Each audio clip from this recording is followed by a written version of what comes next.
makambo eza na kati ya IDPS na mon événement par respect ba bomana ba katana ba fingana etali bango Mr Kabuya c'est un médiocre etali longondo c'est un criminel économique c'est un médiocre to gagner na suka ezali oyo a cause de bénédiction il y a Saint-Esprit, il y a Malata. Au cas Malata, il y a Fouka Maniboso, Malata, Malata, Tchéli, Boko, Nambunzu, Yenda Ogani. Dans le cas de Congo, où ils allaient sérieux. Congo, où ils avaient institutions bien en place. Congo, ils allaient récupérer, libérer. Congo, il y a IDPS, ils ont Congo, qui ont Zalaka, ils sont soutenus. Motomoko, qui ont combattu ce qui est la politique dans le Congo. Outi qu'on a un procès oyo ba condamné ba comme déjà plus de presque 52 o ba condamné à mort ba lobi ke ba kimi guerre ba kimi face à ennemi ba kimi mais sikoyo ba tuana ba kimaki avant que Koffi Olomide a le maloba na ye nani a démotivé ki bango est-ce que ba momoko ndenge ba vandi bo bazana ba misoté pona komona que soki batu bazali ko kima kuna ezali mingi pona ba buzo bana militaire azana asali 5 jours ali akate na front na ba moto betango bango ba vandi na front amoni mwana Etienne Tshisekedi azui avion privé na baninga na ye ba ke fête anniversaire na États militaire wana tiki mwasi na bana na ba condition inhumaine na kampo koloto na kalo fungula place ya zedu kuna ye mukaza poliate aza kozwa primité azomona ka ba généraux na yede baza ko détourner bambongo azomona o ba sinistre na Kinshasa ne bazo détourner bambongo comment voulez-vous que azala motiver Koffi Olomide azali victime il y a excès de zèle il y a Christian Bosembe baloba Koffi Olomide alobaki bato ebele baloba yango même na kati ya parlement il y a eu des députés oyo baloba yango soki Christian Bosembe salaki excès de zèle à se comporter le cola militant il y a IDPS au lieu que azala président il y a organe il y a puis il y a démocratie où ils allaient c'est ça les Makambo Union Socialiste. Christian Bosembe n'est pas un procureur, il n'est pas un gendarme. Si c'est ça que nous avons pour motiver les militaires. Qu'est-ce qu'il en sait? Dans la situation militaire, il y a armée dans le Canada. Et puis, il y a autorité. Procureur à côté de l'Ingewana, Makambo Kei, Oyo Azalaka beaucoup plus militant. Oyo, Asial Lakisa Piso, Poigny Nazalaka incompétent. Et c'est quoi question Zali? Pourquoi 2 poids, 2 mesures? Jean Goubal, le bac Pelo Kumo, au lieu de ça, la carte, Bamboga, tu sais pourquoi? Parce que nous sommes devenus des idiots. Tout le peuple wana au cerveau exact. En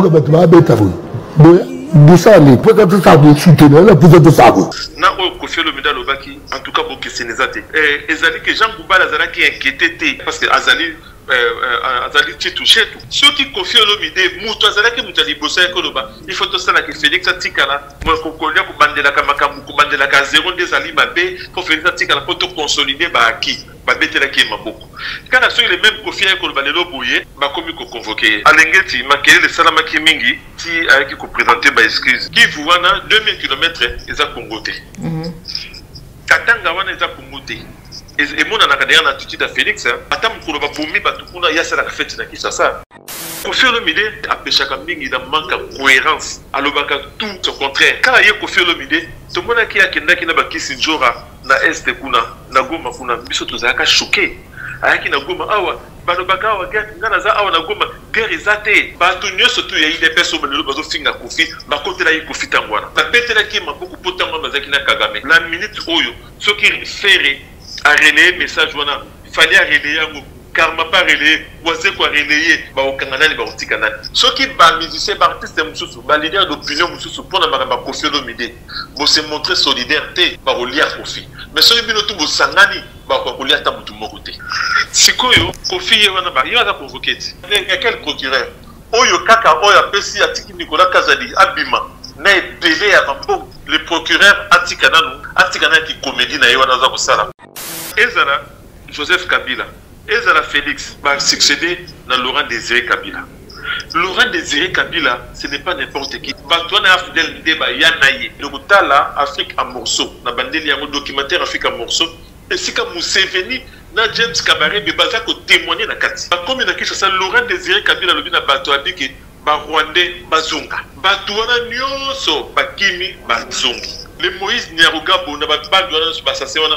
Mais dans le cadre de la continuité à l'État, et qu'il fallait tout tout ça, qui sont vraiment ces gens-là. Il fallait Félix Saïd Sabiso qui est Laurent Désiré Kabila Osaki, tala kosaki na place de Laurent Désiré Kabila kosaki kamere ya lobi na ye kaka makambo ya solo biso to yebaka o tout monaka o zo l'acception complicité ba tu na bona baza kimia na Congo bazo tango na kimia ko Félix abenga ba ndeko na biso sikoyo tango ba ndeko na biso et puis c'est Kagame nzela alobaka o akoyi koloba est-ce que ezali erreur ezali imprudence na cadre de Félix na part à Félix nga na loba non Félix a yebi bien eloko nini na salaka Félix aza na discours cosmétique pour na fanatique na ye azape na ba art na ba discours pour na bato ba cha esika.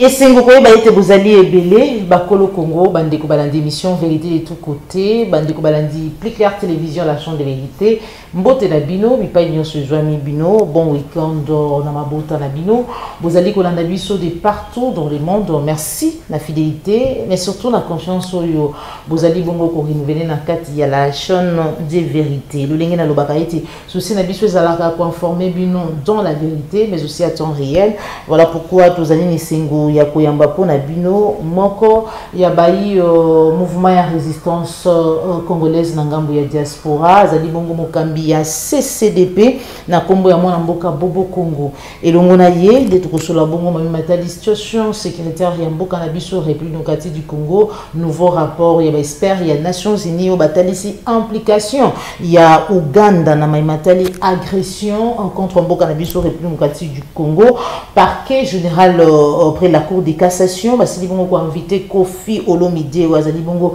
artiste musicien mais aussi ambassadeur ya culture Nabiso lundi 15 juin pour les faits donc connaissance lui sera communiqué sur place et pourtant Aoudaki bongo ko répondre il y a quelques jours na loka ça topé na invitation il y a CESAC ou ya reprocha qui est ba propos ou ya tenaki sur Maimatali situation sécuritaire bitumba o tokolobaka agression au tokolobaka au regard ya maïnyonso oyo ezali présenté Kofi Olomide atalisa qui était tozali na etumbate mboka na biso ekobundate par contre tozali nde tapé. Quelle est la lecture topé commentaire ya mwana mboka Bobo Congo tokozwa yango au cours de cette émission sans plus tarder tokozwa déjà na nzela ya singa merci na Jonas Ndia la réalisation Joël Gonavo chasseur d'images derrière la caméra mais aussi Popo la Yombe et surtout bino ba vous allez ko benga biso tongo midi pourquoi merci na fidélité.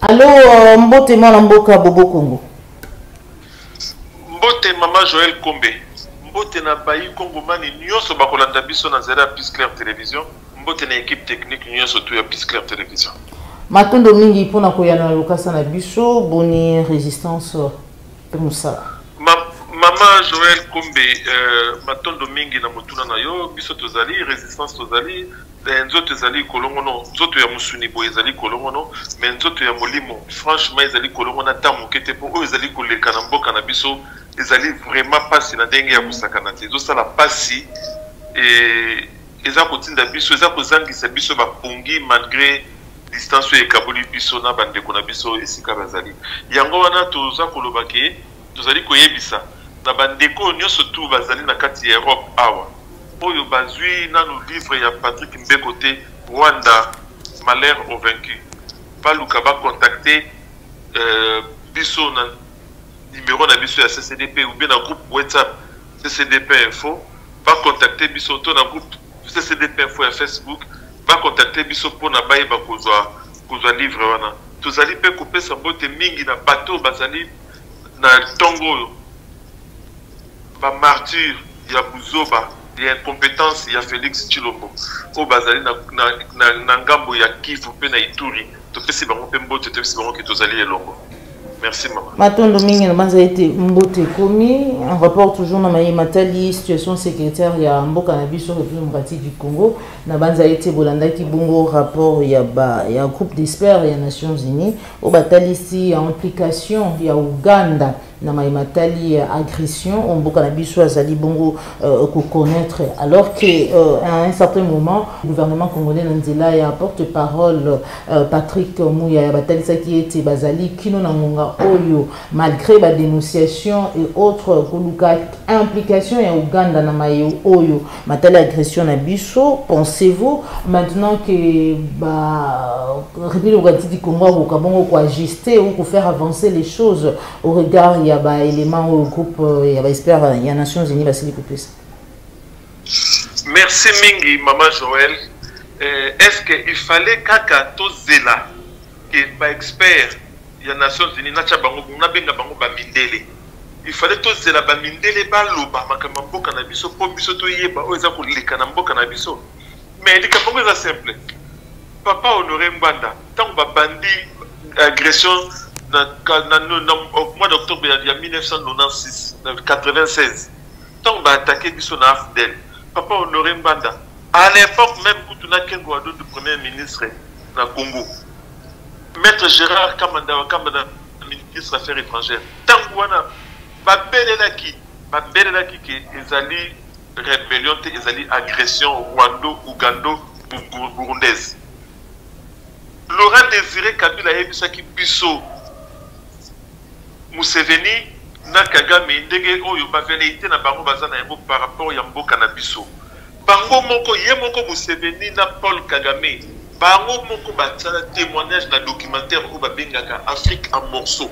Eza en ligne mboka ndota nango ye moko Museveni na Paul Kagame baza ko beta masolo ndenge nini ba préparaki invasion ya Congo na ndenge ba kende ko recruter Laurent Désiré Kabila pona aya kozala vale na bango. Bango moko ba témoignage.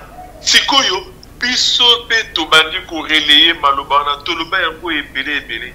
Même kutu ata oyo ya Rwanda. Tango biso to bele la ka Rwanda asali biso boy tango tozala ko bele lango na Papa Honoré Mbanda eloko pe ya sonam.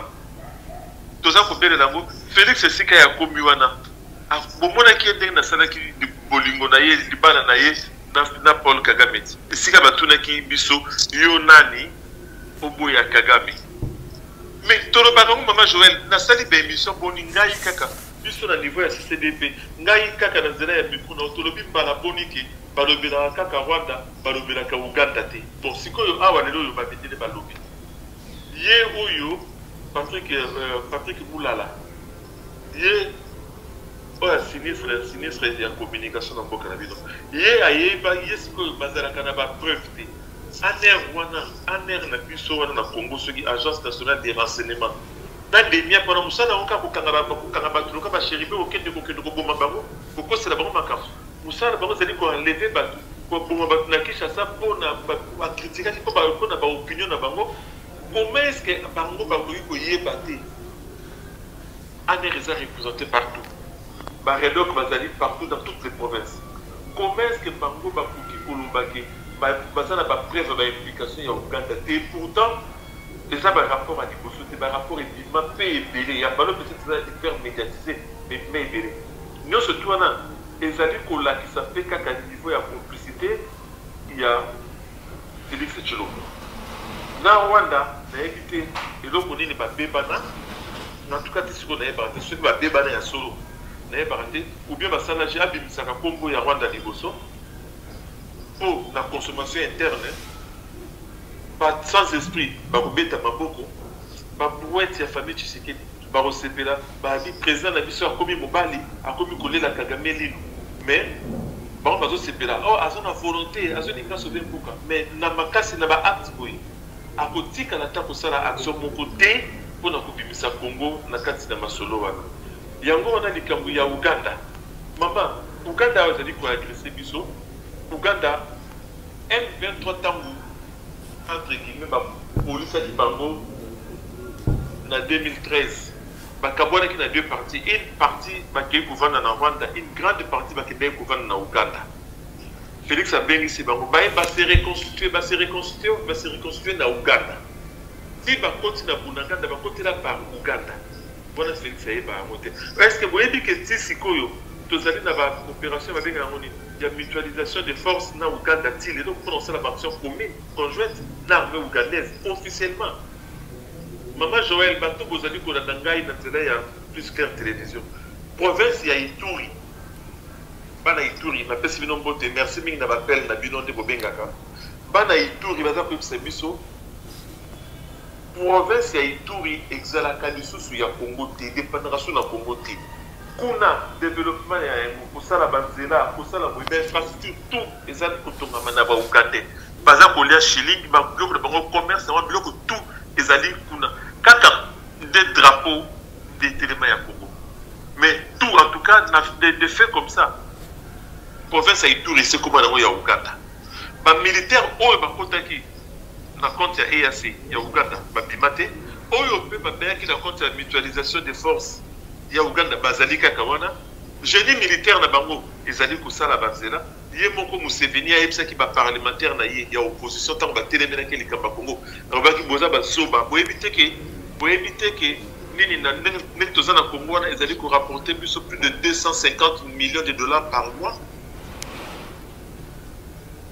Yango wana biso, soki to lingi mboka na biso, ilika musu sa ko sala ezalité, pe ba yango na nuke. Batu wana ezala ba Rwanda, ezala ba Burundi, ezala ba Kenya, ezala ba nani.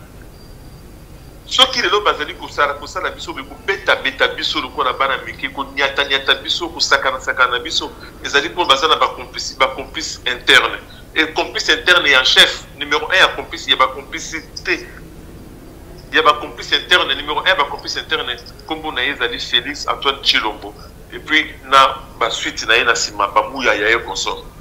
Soki to lingi mboka na biso il faut to bandana na publicité na batoloka ba Félix. Pour Afdel wana, oyo wana ba agresaka biso. Batuka ya Afdel ba changer ka ba kombo ndengo ndeko na ngai Kevin Maizo lobaka. Bangono so bazali esika bazali longo. Maman Joël, bazo bela ke Rwanda atakaka biso, Rwanda zali ko agresser biso, Rwanda tozabwe. Entre-temps, opérateur économique ya munene. Ceux qui Africell, je crois, Africell ezali ya ba Rwanda. Société wana e contribuer pesa ka mbongo ya ba effort de guerre na Rwanda, contribuer ka mingi na Rwanda pour la politique na même bon ba osana Congo.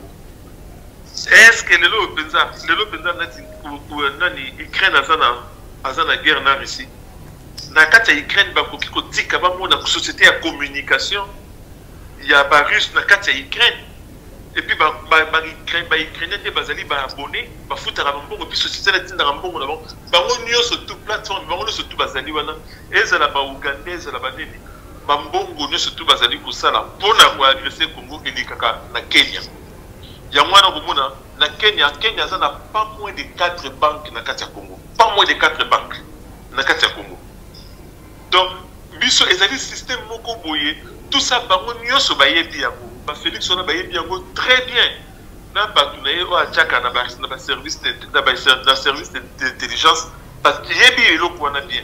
Mais le coup la Félix azali complice. Bakolo bamonte beaucoup mona mikolo yo bakongole belé bakobelela et comme Uganda allez yepa ko ya kosala pona ko ya ba na système ya vaseline mikola mingi te bango pe bango ya ko mepe ko lobela Uganda kalaté mais bon moni sinistre oyo y affaires étrangères maman on attend au rapport on est bimi alobini alobi abandeli kaka maloba oyo muya ya lobaka donc ba pesa ka bango même élément de langage Mouya Lobaki, il n'est pas habitozana ou na Uganda, na partenariat bilatéraux, et belé, tout ça, la brama, belé, to yebi ba kanoni ni toko solo la na ba. Ba yebi sebino ke pays la bune les alliés agressés. Par la complicité Batouana bazali ko soutenir, ba oyo bino mobengaka, ba rebelle F23. Ba yebi bo monyango, mais bona bino sikoyo bo batena mboka na bino, boza ko lobaki. Boyebi ba kanoni ni bo kende ko solo la na bango siko banda ko solo la na ba kanoni yo so tu wana ti na lelo e boti nini bazaya ki ni boso na ba kanon oyo ba solo la kana Rwanda tangu oyo Rwanda boka ki bombe na Congo pour ki bana na école bakangi batu bagangi kuna société civile ya ki veut payer la Rwanda salibiso ba militaire congolais bakangi 2 militaires rwandais na territoire congolais. Félix Akei na Angola kutena Kagame gangelie azwa militaire wana zongisi. Muya ya lobaki toyebi ba kanoni ni to solo la kana Rwanda. Ce que parce qu'on est ni de le comment de l'eau qui tout ça la guerre, le Rwanda nous agresse, le Rwanda nous agresse. Bakano wane qui n'awapi. Donc maintenant bazali kusaka na biso. Mais rapport wana peka kapona on a susuke baza kusaka na biso. Quand rapport wana ndenge bimi, to qui opposition à Belgique. Belgique a pris ses positions na ye, aza ko senga na Rwanda a bimisa plus de 4000 militaires na baza na Congo. Biso to beti maboko Belgique a condamné ba fatigant ba sepeli ba fatigant ba beti maboko Belgique a condamné. Mais bango nyo surtout eloko moko eyaka na sima. Détail moko na daga na sima. Oyo na kisaka complicité ya ba oyo baza ko jouer ba rôle ya autorité à Kinshasa. Détail moko bango nyo so eza na Nations Unies. Eza la Union européenne, eza la différentes autorités, différents dirigeants des pays occidentaux. Ceux qui ont lobé, ceux qui ont condamné Rwanda, ils sera détail moko. Oh, c'est un rappel dans le Congo et pour soutenir le FDLR. Mais ceux qui Congo soutenir le FDLR, il fallait que si la diplomatie à Congo et maintenant et dénoncer le Rwanda. Ceux qui Congo soutenir le FDLR, FDLR va bombarder na kati ya Congo. Donc Congo soutenir ka batou, pas bombarder ba Congolais. Pour FDLR au Congo ngo sazalaka a soutenir ka entre guillemets, nan ba kenda ko bomana Rwanda te. Alors, il tue, il viole, il vole na kati na Congo. D'accord. Mais RDC soutenir ka bango. Alors, moi biso na CCDP maman Joël pardonne c'est ça. Biso na CCDP. Ouais, toi cité to juin temps. Depuis la 2016, biso na CCDP to sengaka. Diplomatie à Congo échanger narratif. Et comme à Senga, et comme à Matana, pour la paix et zone dans la région de Grand Lac, il faut dialogue inter-rwandais. Bah, où tout n'a pas tout dit, bah, comme ça, les réfugiés rwandais, au Kagaba Benga, bah, génocidaire, bah, zone dans la Boka Nabango, bisous peut être à la Kimia. Il y a zone qui a 100 000 réfugiés comme la zone Senga, bah, zone qui s'est. Oh, Félix a signé un accord en Angola et puis dans Kenya, il faut rapatrier les réfugiés. Mais on a Rwandais basé dans la carte Congo, tout ça n'a pas besoin. Donc tout ça, c'est-à-dire qu'on l'a dit ça. Ce sont des détails très importants. On les a dit qu'on prouvait complicité. Il y a Phoenix dans Batounaï. Alors, merci beaucoup. Il y a quelques jours, artiste, musicien Koffi Olomide a tel ça qui était il n'y a pas la guerre dans la République démocratique du Congo. Tous allez Kobundate. Par contre, nous sommes tapés. Azala qui convoqué par CESAC. Oui, quand même, on a Christian Bosembe. Après, Atali qui était Bazala qui reproché, tout peut pas reprocher qui était à démobiliser qui, démobiliser les troupes et autres. Et par contre, il fallait jouer un rôle moko ya malamu mingi en tant qu'ambassadeur. Mais qu'à ces suites, on a Maïwana et Sukiwanate Azali Bongo convoqué. Lundi 15 juillet, dans la Cour de cassation, qu'est-ce qui se passe justement dans Boka Bobo Congo? Y a-t-il un peu plus particulier? Tout a été acharnement contre Koffi Olomide parce que propos wana Tolanda, il y a plus d'une personne, Talisa Yango, artiste, musicien Jean Goubal, tout comme on a vidéo Kotambola, il y a quelques temps, le ministre, directeur du cabinet, il y a président de la République, il y a aussi Gilles Alinguete. Alors, qu'est-ce qui se passe juste avec Koffi Olomide? Merci Mingi, Maman Joël. Avant Yanola, na mutuna na yo, avant Kotana, na volé Koffi parce que ma camarade Bezali est belé. Dans le bélo, comme on va faire une démobilisation, il y a armée. Mobilisation, motivation, il y a militaire dans le front. Et où tu as critique, il y a opinion. Et où tu as critique, il y a opinion. Et où tu as misala oyo, na ba moyen logistique. Pas moyens financiers au gouvernement ils ont à disposition à bango yangone et ça la motivation il y a pas militaire tout qu'on a procès oyo ba condamné ba comme déjà plus de presque 52 au ba condamné à mort ba lobi que ba kimi guerre ba tona ba kimi guerre ba lobi ba trahir ba kimi face à ennemi ba kimi mais c'est koyo Batouana Bakimaki avant que Koffi Olomide a le Baloba ye. Nani a démotivé qui bango. Est-ce que bango moko ndenge ba vandi boy. Bazana ba cerveau te. Bazana ba misoté pour na komona. Miso pour na komona, cerveau pour na comprendre que ceux qui batu bazali ko kima kuna ezali mingi pour na pas besoin bana. militaire à un front a sali 5 jours à Liakate. Papa dit qu'on est là. Mambo on a prime bazoka 30 000 francs congolais. Il y a prime et comme Makate. Bazo kende na front na ba moto. Na ba moto. Ba ok na ba front. Na ba nzela pe ezali bitumete. Ba ok na ba moto na ba front. Ba l'été 5 jours. Mais tant que bango ba vandi avec na développement de nouvelles technologies, avant de avant de front, à Moni, moi, Etienne Tshisekedi, a joué avion privé na baninga nae, baké ko ça la fête anniversaire aux États-Unis. Boum, boum na kati avion. Militaire wana tiki pana na ba mwasi na bana na ba condition inhumaine na kampo koloto na kalo fungula. Place ya zedu kuna, yebuka za poliate.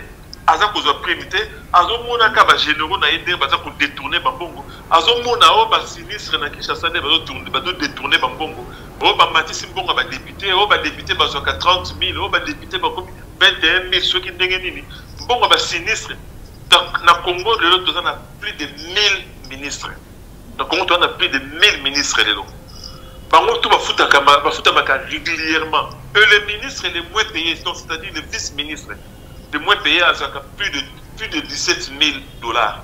Ce que cela on a dans le front. Comment voulez-vous qu'il y ait à la motiver?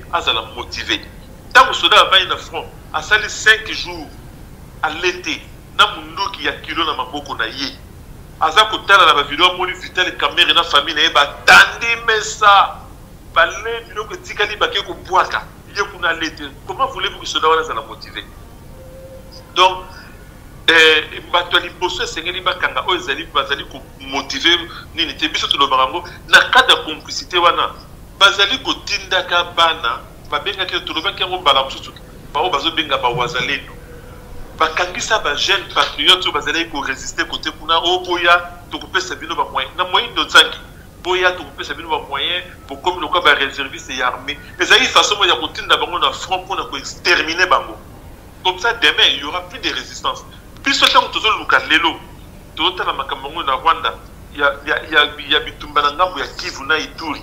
Oh batumsu ba koma ko message na kubenga na est. Il faut tout ça na kasto tika kubenga eloko na est. Et si ka bango batazali wana, puisque toza ko linga ici la lelo na lobby. Mais bango baza ko ça la projet na bango ezali na temps. Ils sont vraiment dans l'état, ils sont d'ici à 2050. Ba ko continuer ka ko kende ko exterminer ba peuple congolais.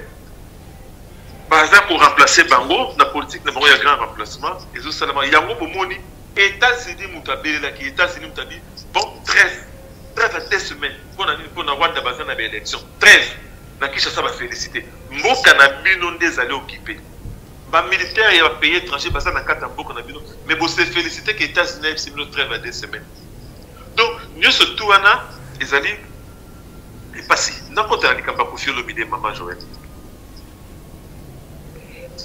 Kofi Olomide azali victime, il y a excès de zèle, il y a Christian Bosembe. Maloba Kofi Olomide alobaki, batu ebele maloba yango, puis maloba yango ebele peza. Même Zakari Baba Basui aloba yango, même kutu na kati ya hémicycle, na kati ya parlement, il y a eu des députés oyo baloba yango, bakambo ni Rwanda salaka biso boye, batu ebele baloba yango. Ce qui Christian Bosembe a salaki excès de zèle à se comporter le cola militant. Il y a IDPS. Au lieu que Azala, président, il y a organe, il y a puis il y a démocratie. C'est ça. Des macambos de socialité. Des macambos de socialité. C'est parce que Christian Bosembe a suspendre Nano. Des journalistes, je suis en pleurs. Mais c'est quoi? Il y a Christian Bosembe. C'est ça et pour se plaindre auprès d'un organisme où ils allaient employer journalistes. En l'occurrence, RTNC. Dans la émission, il y a des cas qui bouillent, les cas qui bouillent, les cas qui bouillent. Ceux qui posent la sanction, ceux qui posent la bouille, ceux qui ont parce que vous allez sanctionner les organismes où ils allaient employer journalistes. Organes de presse, top rédaction ou médias. Oui, organes de presse, donc organes de presse, voilà, donc RTNC. Donc, rédaction na bango na tour na bango bakoye bakutala ndenge nini bakoyi ko sanctionner ces journalistes. Mais c'est ça qu'akoyi ko yamba la moko te moya ko sanctionner journaliste et puis ko convoquer. Pire, ko convoquer journaliste on a ba propos il y a invité. Mais de deux, c'est ça qu'a bien invité. Kofi Olomide en l'occurrence. Pour ça n'a pas invité Moussou dans les passés. Quel rapport entre ces sacs n'a invité, n'a Kofi Olomide, quel rapport? Issa Bosembe n'est pas un procureur. Il n'est pas un gendarme. À combien il Kofi Olomide pour Alobanaye Nini. Il n'est pas même ministre des Affaires, il y a ministre de la Défense. Ambassadeur, Azali Bongo, ambassadeur. Nabi Malobanaye, c'est une chose à la malamu mingi mingi. Ceux qui Kofi Olomide Azali ambassadeur, aïe a Tengami. Ils ont un bateau, ils ont un organisme, ils gèrent un ambassadeur, mais ça c'est ça qui est. Il y a un bénéficié, c'est ça qui nous a motivé les militaires. Qu'est-ce qu'il en sait? Qu'est-ce que lui c'est ça? Qu'est-ce que c'est ça qui est dit dans la situation militaire, il y a armée dans le cannabis? C'est ça qu'on a cassé, c'est ça qu'on a au Bagizali, appui, il y a appui. Institution d'appui à la démocratie. Oui, il y a un cas, c'est ça qu'on a et Pékissi, un journaliste dans le Congo, d'une façon officielle. Pas commenter la situation, il y a des gens qui vous paient dans l'unité. Et puis dans l'autorité. Ceux qui ont venu au sein de l'apologie à Rwanda. Donc même c'est ça qui est commis. Ceux qui c'est ça que ça est dans grave déjà. Que Bakoma peut interdire Badou, droit et information. Ils allaient se pire. Ils allaient se pire. Ceux qui Mouto Azali pour présider c'est ça à l'objet Azali juriste. À l'objet Azali juriste, le Mouto a tangué droit. Parce que liberté d'opinion, droit à l'information, droit à l'opinion, droit à émettre l'opinion, droit à lire, droit à kotanga, ils allaient parmi les droits fondamentaux de la vie à moto. Donc il y a des motos qui copient ça. Bon, procureur à côté de l'Ingewana, ma campagne qui procureur, il y a beaucoup plus militant. Oyo, assez la qui s'appisse na point ni nazalaka incompétent. Nazalaki na Kinshasa na ba vie les cas qui nazalaki na ministère ya justice dans ma vie passée. Dans oyo mwenze komolazwaka arrêté oyo suspendé que longola ki 315 magistrats na Congo donc na yepa zalaki na kati. Na kanisa ki ke balobi ezalaki décision injuste. Et ça qui peut-être injuste, pour incompétence, la corruption. Mais c'est quoi il y a pour ça la mais ça pour tendre qu'à peser incompétence dans parenthèse dans le bac il y a Mutanda le but comme ma homosexuel banini il y a procureur il y a aucune loi dans le Congo et puis ici couple il y a même sexe balingana. Mais à ça qui va l'être à instruire le procureur Moussou Sona Banine passe à la grande Sona. Tout ça d'aller à compétence. Mais à bien ici Kofi Olomide, à ça on a droit on a droit en tant que procureur à pouvoir se saisir dans le dossier tout ce qu'on ils allaient perturber ordre public. Mais c'est quoi question Zali? Pourquoi 2 poids 2 mesures? Jean Goubal, alors pas qu'il peut l'eau pour les tout ça la carte tomber tout ça qui a mindu qui n'a mutu et bongi tout à la ramobi tout ça tous on a administré à Jean Goubal on se retrouve juste après. Bamboga Luko Barouande bête biso tu sais pourquoi? Parce que nous sommes devenus des idiots. Tokotika le cas peuple wana au cerveau exact au gabatuma bête vous. De ça les. Voilà peut-être ça vous soutenir là peut-être ça vous. Voilà. Moi Lamboka Bobo Congo Tolandi Bongo Jean Goubal Kalala ou azali bongo pe moko ya artiste musicien bayo penza bazali na lolenge na bango romona makambo un peu différent de beaucoup d'entre nous, intelligence, sagesse naie tolobelaka yango. Alors ba propos wana est-ce que ezali différent ya Kofi Olomide ou plutôt landaki l'autre fois Jules Alingete il y a une autre vidéo qui circule il y a actuel directeur ya cabinet à Félix Tshisekedi. Maman Joël, ozomona bato bandeko boza kolanda biso Pisclair télévision bomoni maloba oyo ndeko Jean Goubal Kalala auti koloba na oyo Kofi Olomide alobaki en tout cas bokeseneza te moto mtaza na ndenge na ya lobelaka mais fond ezaka moko mais sikoyo est-ce que tout le monde a yango que Jean Goubal azalaki inquiété pour azana pédigré ya malonga tout le bango clair parce que azali touché tout le quoi Jean Goubal azali kasayen yango les cas qui na yango ou bien mais en fait Koffi Olomide pas azali kasayen te Koffi Olomide pas kasayen par sa mère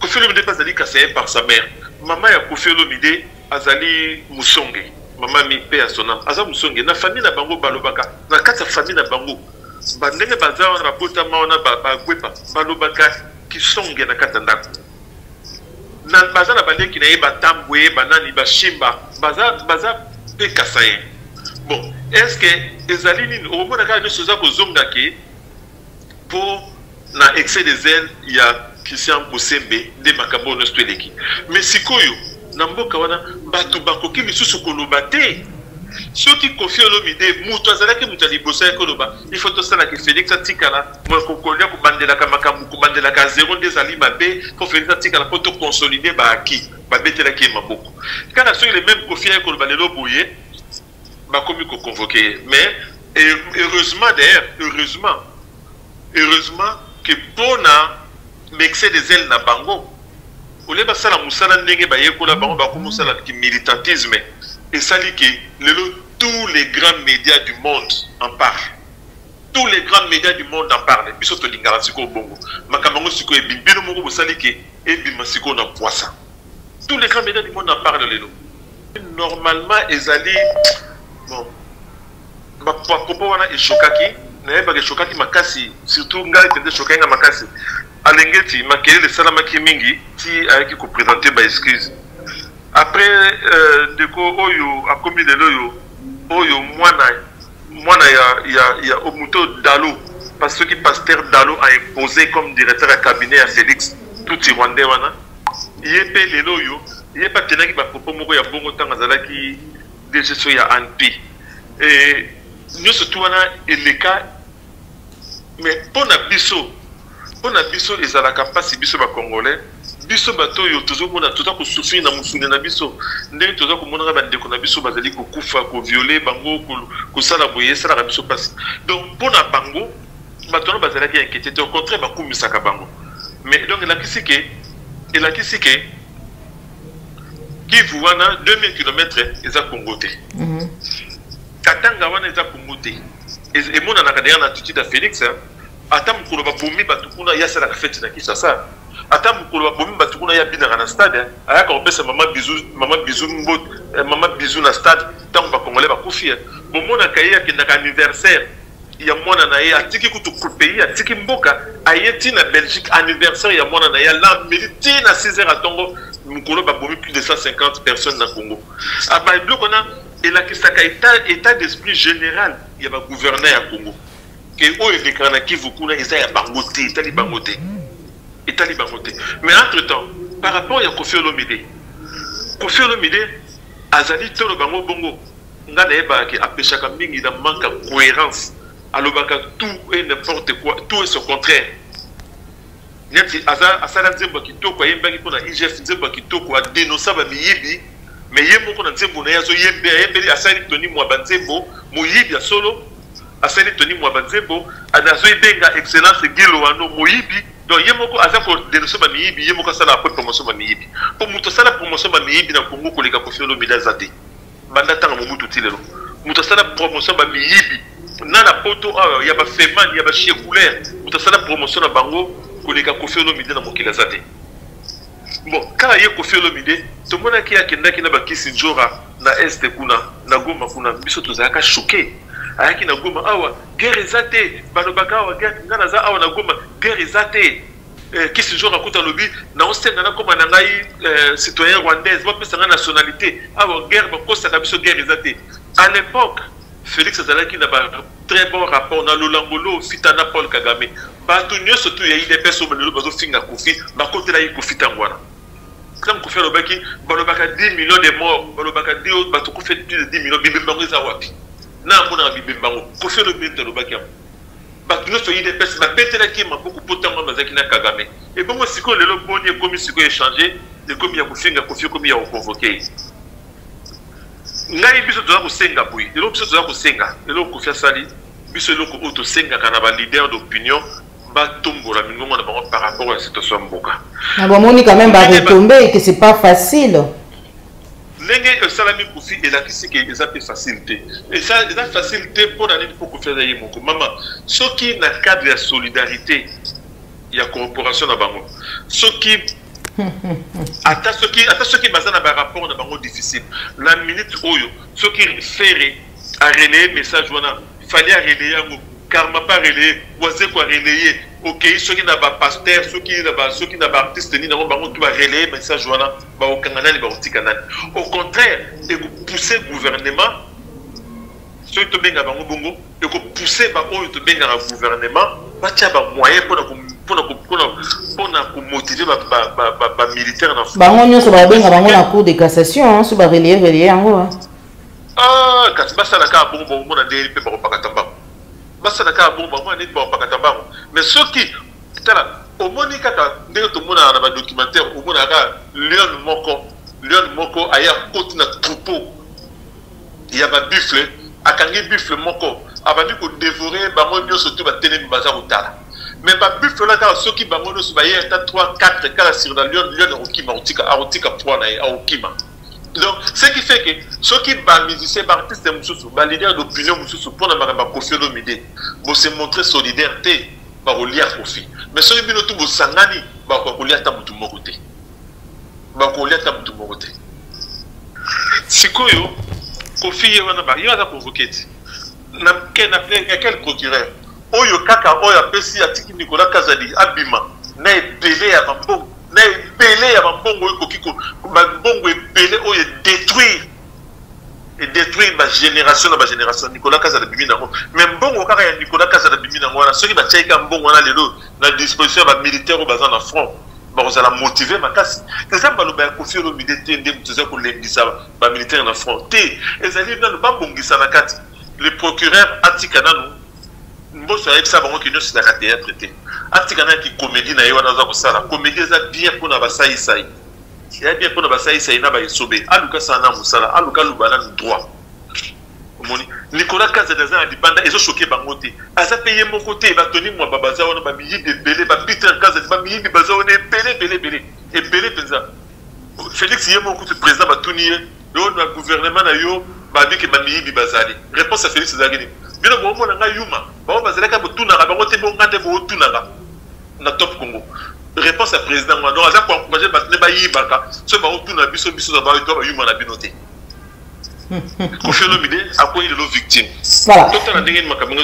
Au même moment, l'Assemblée nationale ba Talissi Nanzila Guy Mafuta Oyo a présidaki commission spéciale au statut qui dossier à Nicolas Kazadi Koutal Saïte Zali Bongo Assemblée nationale TND Pesaki Nzela ya Bubimnaye na kati ya République démocratique du Congo to yebi pété soya kozonga kino mokoloni ni mekasi Zali Bongo justice Zali malade justice élu Zali na agonie et belé ba Koutal ça peut être justice déjà sa boli à sa belli pardon sa belli mutu au penza to koyeba te est-ce que akobonga il faut que mimai na scène pepe ou comment bon tozela koyeba nini o bakoloba na artiste musicien Koufi Olomide dernièrement to landaki dernièrement to kolanda déclaration il y a Vital Kamerhe azali bongo président de l'Assemblée nationale na 49e session il y a pas parlementaire francophone côté il s'est batouti bazali stigmatisé na République démocratique du Congo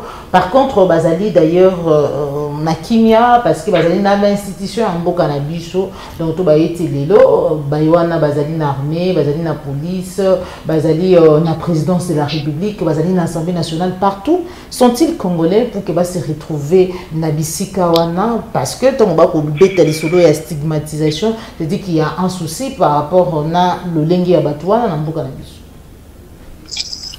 Maman Joël Nalanda Vital Kamerhe ezali pasi o Kamerhe akoki koloba banani bakoki koloba mais ngala zoloba kaka opinion publique population congolaise tout un peuple congolais oyo balandaka biso oyo balandaka plus clair télévision oyo balandaka bato ebele bambeko bamaizo bato ebele balobaka na likolo ya nyonso surtout oyo balanda papa Honoré Ngwanda depuis 20 ans toza komona ezali kolakisa biso complicité ya Félix Tshilombo. Et puis tobosanaka te attends que soki azali na sima tobosanaka pe te na complicité ya Joseph Kabila. Tobosanaka te po bango nyonso tu wana ezala Joseph Kabila ezala Félix to batolo bango to ndimango bongo ki bazali ba président ya Congo ba succéder na Laurent Désiré Kabila. Laurent Désiré Kabila ce n'est pas n'importe qui ayaki nzela moko batwana afidèle ndeba yanaye boke de kutala Afrique en morceaux na bandeli yango documentaire Afrique en morceaux et sika Museveni na James Kabarebe be baza ko témoigner na kati ba ye na Laurent Désiré Kabila ba comme na Kinshasa Laurent Désiré Kabila lobi na bato abiki ba Rwandais bazonga le 2 août ezaki un lundi na bossa na yango te na ba kutu bien place na Zadaki ezaki un lundi le 2 août 1998 ba bandi bitumba bato wana nyonso bakimi bazongi etumba e bandi ba musicien kaka oyoyo kaka oyoyo lelo tukuma bawaze kwa bawaze kwa bakufi na banzembo na bango oyoka honorable Moïse Nyarugabo banani le Moïse Nyarugabo na babandi wana so basase wana bango no so bakimi po ba bisei ba wande ba kei pe ba zupe bitumba ba zupe maso avion ba bakangi kitona bakati courant na inga ti ba ba envahir Kinshasa esika ba kutela na résistance ya bana Kinshasa. Mais dans le cadre de continuité à l'État, dans le cadre de continuité à l'État, et quand il fallait tout ça, la macasse de Yeba, qui sont vraiment ces gens-là? Félix Ayemba, la macasse qui a sur base de quoi? Sur base de quel élément? Il fallait Félix Ayemba, c'est dit que Baba de Konabiso, Laurent Désiré Kabila Kosaki, Tala Kosaki, na place, le Laurent Désiré Kabila Kosaki. Ou bien Baba de Konabiso, Tala Pona Baéléma, ou Pona Baéléma. Dans Londres, alors Baki, banyamulenge baba ndeko na biso na kata salle ba brouette ba idiot na ba tibalo fanatique ba to habité baba ndeko na biso po yoka président Mobimba ah non mawa président bazolo ba abi bazaba ndeko na biso po ezaka ndefe biso to yaka na poto soto umeli awa to senga ba nationalité awa ba na biso ba komba ba français ba komba ba belge bango pe lokwa ba ya ba botami ba ko la Congo bakoma pe bazat ba congolais et pourtant nationalité est une question juridique et ça na ba mécanisme pour na kokoma citoyen mboka wana ngai awa soki 30 ans soki mbula boni na loki na France awa na senga nationalité ce n'est pas parce que na vandi soki 80 ans na France na komi na kokoma citoyen français et ça na ba mécanisme il y a zali président ça censé koyeba ba dispositif nini eza na kati il y a constitution pour na mutu azala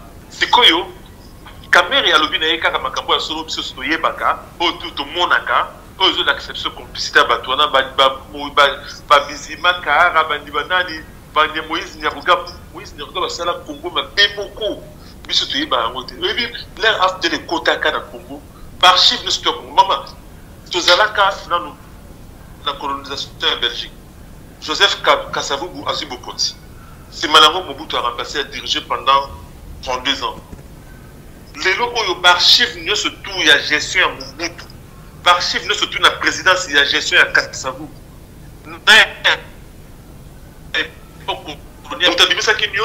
Moïse Nyarugabo. Aya na l'archive nationale, azo l'archive ne se tout, et que daki na Rwanda.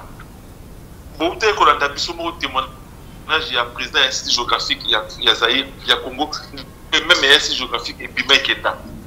Ba Moïse Nyarugabo na baza kimia na Congo bazo tango na kimia pour Félix Abenga ba ndeko na biso sikoyo tango ba ndeko na biso et puis c'est Kagame Nzela alobaka o akoyi koloba est-ce que ezali erreur ezali imprudence na cadre de Félix na para Félix nga na oloba non Félix a yebi bien eloko nini na salaka Félix a un discours cosmétique pour na ba fanatique na ye azape na ba acte na ba discours pour na bato ba chaisika wana.